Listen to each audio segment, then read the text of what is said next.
디지털 배움터 기초, 디지털 기기와 콘텐츠 보호. 다녀왔습니다. 식사 맛있게 했어? 네. 참, 이거. 이루리군 휴대폰. 누가 지하철에서 주웠다고 가져왔어. 지하철에 놓고 내렸구나. 전 집에 두고 온 줄 알았어요. 근데 내가 여기서 일하는 거 어떻게 알았지? 어떻게 알긴.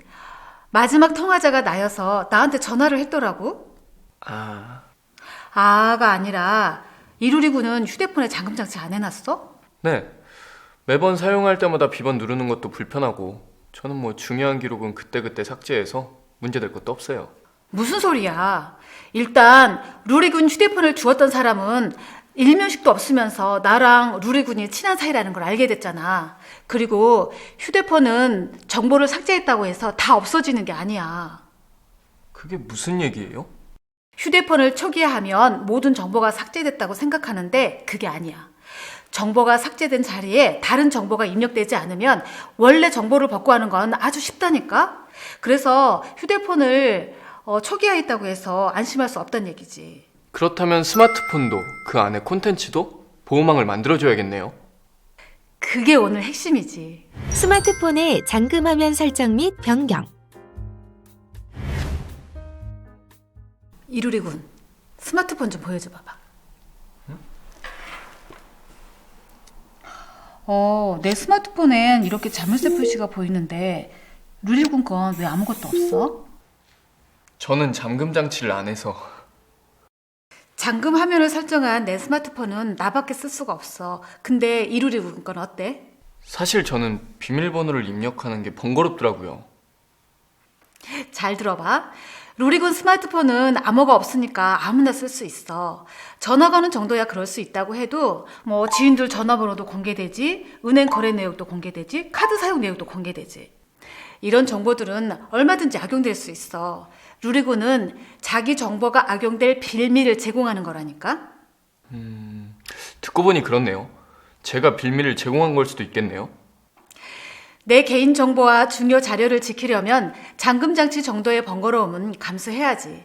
근데 사실 그렇게 번거롭지도 않아. 스마트폰 잠금 장치를 설정하려면 스마트폰 화면에서 톱니바퀴 모양의 설정 버튼을 찾아서 누릅니다. 쭉 나타나는 메뉴 중에서 잠금 화면 또는 잠금 화면 및 보안을 누릅니다. 그리고 화면 잠금 방식 또는 화면 잠금 선택을 누르면 화면 잠금 사용 여부와 방법을 선택할 수 있는 창이 열립니다. 패턴, 핀, 비밀번호 등의 방법 중 원하는 방법을 클릭한 후 안내에 따라 암호를 설정합니다. 패턴은 4개 이상의 점을 연결하는 패턴으로 설정할 수 있고 핀은 4자리 이상의 숫자로 된 암호를 입력하여 설정합니다. 비밀번호는 숫자와 문자를 포함한 4자리 이상의 암호를 입력하여 설정합니다. 지문으로 암호를 정한 사람들도 있잖아요. 많지. 사실 암호를 잊어버리는 경우도 종종 있어. 다른 암호랑 헷갈리기도 하고. 그래서 생체인식 등록을 하는 경우도 많아. 생체인식 등록의 경우 설정에서 생체인식 및 보안으로 들어가면 생체인식을 설정할 수 있습니다. 또는 설정에서 잠금 화면으로 들어가서 화면 잠금 방식을 선택하면 아래쪽 생체인식 탭에서 생체인식을 설정할 수 있습니다. 지문인식은 지문 센서에 지문을 등록해 설정할 수 있는데요. 지문은 4개 내외로 등록할 수 있으며 기기별로 차이가 있습니다. 얼굴 인식의 경우 스마트폰 카메라를 통해 얼굴 정보를 등록해서 설정할 수 있습니다. 얼굴 인식과 지문을 등록하려면 먼저 패턴이나 핀, 비밀번호를 설정해야 한다는 점 참고해 주시기 바랍니다. 스마트폰의 잠금 방식들을 살펴볼까요? 패턴은 4개 이상의 점을 연결하는 패턴을 만들어 잠금 화면을 설정하는 방식입니다. 핀은 4자리 이상의 숫자 암호를, 비밀번호는 숫자와 문자를 포함한 4자리 이상의 암호를 설정하는 방식입니다. 얼굴 인식은 카메라를 통해 사용자의 얼굴을 인식하여 설정하는 방식이며 지문 인식은 사용자의 지문 정보를 등록하여 설정하는 방식입니다. 보안 앱 설치 및 활용. 이루리군은 잠금 설정 뭘로 했어? 저는 이 스마트한 얼굴 인식으로 할까 하다가 패턴으로 했습니다. 그래? 스마트한 얼굴 인식도 괜찮은데? 근데요, 스마트폰이 바이러스에 감염되기도 하잖아요. 그렇지. 악성 소프트웨어에 감염되면 스마트폰 기능이 잘 안 되기도 하고 또 개인정보가 유출되기도 하지. 개인정보가 유출되면 범죄에 이용될 수도 있잖아요. 뭐 방법이 없어요? 왜 없겠어. 스마트폰 보안 앱들이 있잖아. 바이러스 차단이나 치료, 개인정보 보호, 피싱을 방지하는 앱들 말이야. 역시 사부님과 디지털 배움터 카페엔 해결책이 다 있다니까요. 루리군이 이런 칭찬도 할 줄 아네? 스마트폰 보안 앱을 설치하려면 어떻게 해야 할까? 그야 스마트폰의 모든 앱을 다운받을 수 있는 플레이스토어나 앱스토어에 가서 검색해야죠. 역시 훌륭한 제자라니까. 앱에 따라서 제공하는 기능과 무료 이용 가능 여부가 차이가 좀 있거든. 다양한 보안 앱 중 보안 인증 평가에서 우수한 점수를 받은 앱을 설치해보는 게 어때? 그럼 저는 이걸로 하겠습니다. 스마트폰 보안 앱을 설치하려면 우선 플레이스토어나 앱스토어에서 스마트폰 보안, 스마트폰 백신 등으로 검색해서 설치합니다. 설치가 끝나면 스마트폰에서 그 앱을 찾아 실행합니다. 앱을 실행하려면 앱이 나의 스마트폰에 접근해 바이러스를 탐지할 수 있도록 액세스를 허용해야 합니다. 여기서 허용을 선택하면 앱이 스마트폰을 자동적으로 검사하기 시작합니다. 검사를 완료하면 보호 수준을 선택할 수 있습니다. 완벽한 보호받기는 추가 결제가 필요하고 계속 무료로 사용을 선택하면 기본 보호 기능을 제공받을 수 있습니다. 일단 보안 앱을 설치하면 굳이 별도로 추가 실행을 안 해도 돼. 앱이 알아서 정기 검사를 하고 또 위험 요인이나 취약성을 탐지하고 악성 앱이나 파일이 다운로드 되는 것을 차단해줘. 그리고 혹시 악성 소프트웨어에 감염되면 치료도 할 수 있고. 보안 앱은 꼭 설치해야겠네요. 근데요, 스마트폰 성능을 개선하는 그런 앱은 없나요? 루리군, 정말 꼭 필요한 질문만 하네. 스마트폰 클리너, 메모리 클리너, 스마트폰 최적화 서비스 이런 앱들이 있어. 플레이스토어나 앱스토어에서 이런 앱들을 다운받아서 실행하면 돼. 스마트폰은 알면 알수록 편리해지네요. 그야말로 스마트해지지. 그런데 대부분의 보안 앱도 스마트폰 성능을 관리하고 개선할 수 있어. 아까 다운받았던 보안 앱으로 들어가 볼까? 앱 초기 화면에 검사하기 아래쪽에 보면 다양한 서비스가 나올 거야. 그 중에 몇 가지를 살펴보면 램 부스터는 시스템 메모리에 저장된 불필요한 데이터를 정리해서 스마트폰 속도를 개선해. 그리고 정크 정리는 저장용 메모리에 남아있는 로그 기록, 임시 저장 파일, 캐시 등의 불필요한 데이터를 청소해줘. 그만큼 스마트폰 저장 공간을 확보할 수 있는 거지. PC에 백신 프로그램이 있는 것처럼 스마트폰에도 보안 앱이 있는데요.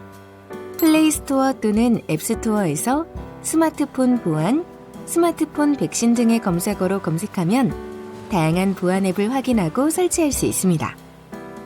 이러한 보안 앱을 활용하여 스마트폰의 정기 검사, 위협 요인 탐지 및 악성 앱을 차단할 수 있죠. 또한 시스템 메모리나 저장용 메모리의 불필요한 데이터 정리를 통해 스마트폰 성능을 개선할 수 있습니다. 안전한 개인정보 저장, 이동 및 폐기. 이루리군, SD카드 알지?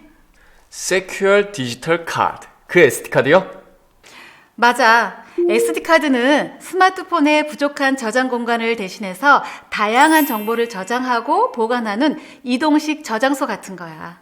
노트북으로 치자면 외장하드 같은 셈이네요. 그렇지. 외장하드처럼 SD카드에 저장된 데이터는 스마트폰에 남지 않아. 그러니까 SD카드를 이용하면 개인정보를 안전하게 저장하고 이동하고 폐기할 수 있는 거지. 그거 괜찮네요.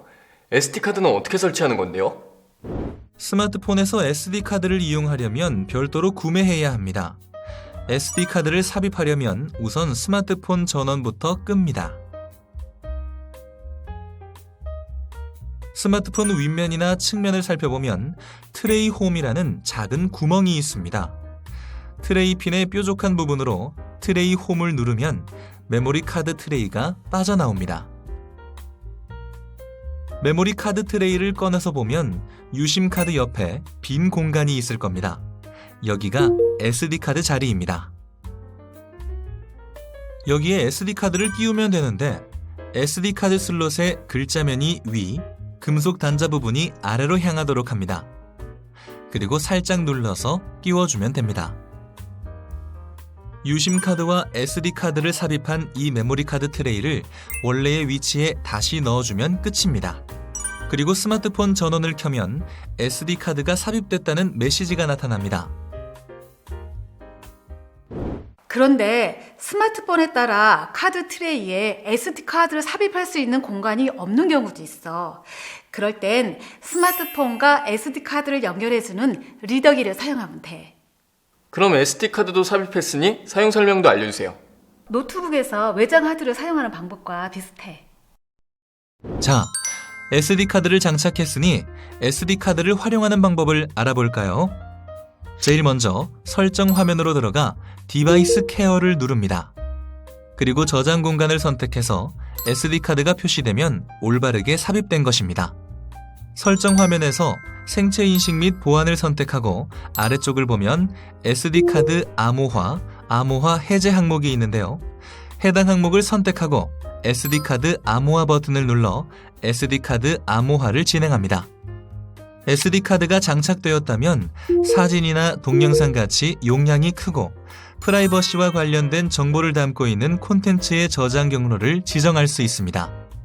카메라 앱의 설정 화면에서 저장소 또는 저장 위치를 선택하여 SD카드를 누릅니다. 이제 사진을 찍으면 갤러리에 SD카드가 표시된 새로운 폴더가 생성돼 저장됩니다. 이번에는 내 파일 등 파일 관리자 앱을 찾아서 들어가면 내부 저장소에 저장된 파일의 목록과 용량이 나타납니다. 이동 또는 복사하고자 하는 파일이 있는 경로로 이동한 후 화면 상단의 점 3개 아이콘을 눌러 편집을 선택한 뒤 옮기고 싶은 파일을 선택합니다. 이동 또는 복사를 선택한 후 파일 경로를 SD카드 저장소로 옮겨간 다음 저장하고 싶은 폴더에서 여기에 복사 또는 여기에 이동을 선택해 파일 복사를 완료합니다. 만약 SD카드의 정보를 삭제하고 싶다면 설정 화면에서 디바이스 케어, 저장 공간으로 들어가 SD카드를 선택합니다. 그리고 포맷 버튼을 누르면 SD카드에 있는 모든 데이터가 삭제됩니다. 어때? 어렵지 않지? 개인정보는 스마트폰이 아니라 SD카드에 저장하는 게 좋아. 그러네요. 공동인증서나 뱅킹앱 같은 건 따로 SD카드에 옮겨놔야겠어요. 중요한 문서나 서류도 따로 SD카드에 폴더를 만들어 놓고요. 나중에 스마트폰 바꿀 때 이 SD카드만 분리하면 개인정보 유출은 방지되는 거잖아요. 오, 이루리군. 정말 대단한걸? 스마트폰의 잠금 화면을 설정하고 보안 앱을 설치하고 SD카드를 사용해서 내 개인정보를 지킬 수 있거든. 그런데 그 모든 걸 한 번에 이해하다니 정말 대단해. 누가 이 루리군을 디지털맹이래. 오늘부터 루리군은 디지털 지존이야. 디지털 지존. 감사합니다. 다 사부님과 디지털 배움터 카페 덕분입니다. 사부! 스마트폰을 사용할 때 SD카드를 활용한다면 좀 더 안전하게 개인정보 등을 관리할 수 있습니다. 먼저 SD카드를 사용하기 위해서는 메모리 카드 트레이에 SD카드를 장착해줍니다. SD카드가 장착된 스마트폰이라면 파일 관리자 앱을 통해 스마트폰의 파일을 SD카드로 이동할 수 있습니다. 또한 SD카드를 암호화하면 내 스마트폰에서만 해당 SD카드를 사용할 수 있습니다. 마지막으로 더 이상 SD카드를 사용하지 않거나 SD 카드 내용을 폐기하려면 포맷을 통해 SD 카드를 초기화할 수 있습니다. 플러스 인포메이션. 요즘 스미싱 사기 얘기가 심심찮게 들리죠? 스미싱은 악성 앱 주소를 포함한 문자를 대량으로 전송해서 이용자가 악성 앱을 설치하도록 유도하고 금융정보 등을 탈취하는 신종 사기 수법입니다. 이 스미싱 피해를 최소화하기 위한 팁을 알아볼까요? 만약 인터넷 주소를 통해 특정 앱을 설치했다면 악성 코드 감염을 의심해봐야 합니다. 그리고 악성 앱 감염이 의심된다면 먼저 모바일 백신 또는 수동으로 악성 앱을 삭제합니다. 그리고 서비스 센터를 방문해 확실하게 점검하는 것이 좋습니다. 스미싱 악성 앱에 감염될 경우 모바일 결제 피해가 발생할 수 있습니다. 이때는 통신사나 결제 대행 업체에 피해 보상을 요구할 수 있는데요.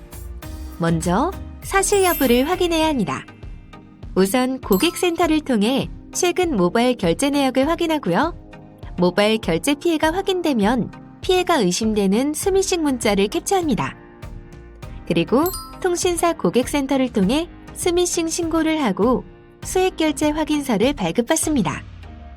수익결제 확인서를 지참하고 경찰서 사이버수사대나 민원실을 방문해 사고 내역을 신고합니다. 그리고 사건 사고 사실 확인서를 발급받아서 필요 서류와 함께 통신사 고객센터에 보내고 피해 보상을 요구합니다.